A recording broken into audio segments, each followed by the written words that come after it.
The marble floors of First National Bank gleamed under the afternoon sun. At the main counter stood Richard Morrison in his tailored Italian suit, worth more than most people earned in a month.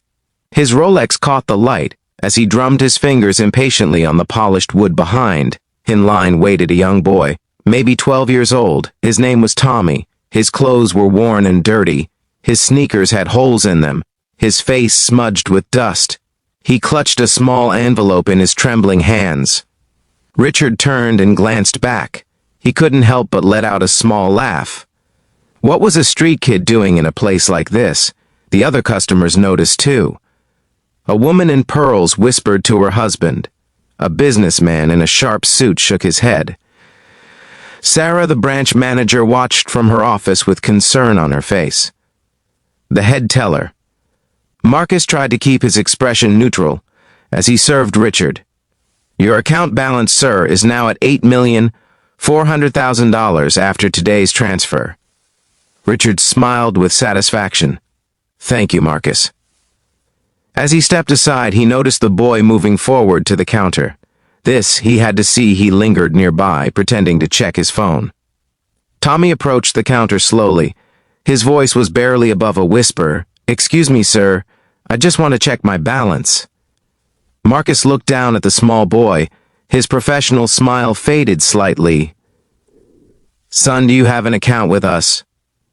Tommy nodded and carefully placed the worn envelope on the counter. Inside was a savings passbook, old and weathered. Marcus opened it with visible reluctance. Richard moved closer, his curiosity getting the better of him. Other customers stopped what they were doing. The account was opened 23 years ago, in the name of Margaret Hayes, with regular deposits from a cleaning company. Small amounts, $20 here, $30 there. The balance showed $247,000. Marcus's hands froze. Richard's smile vanished completely. Sarah emerged from her office.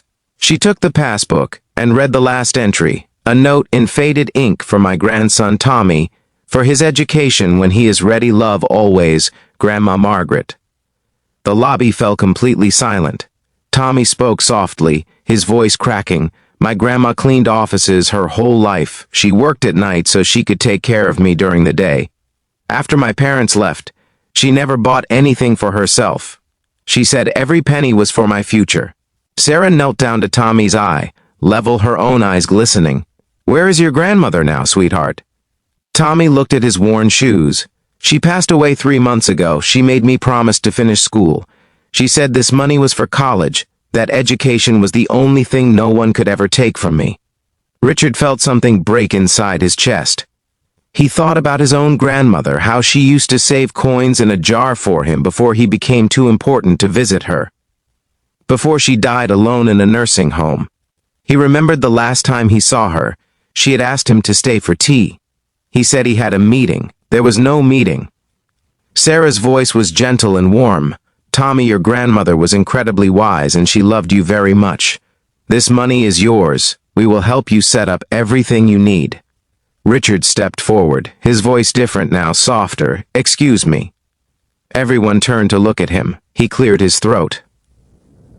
I would like to set up an additional education fund for Tommy matched to his grandmother's account for books, supplies, whatever he needs.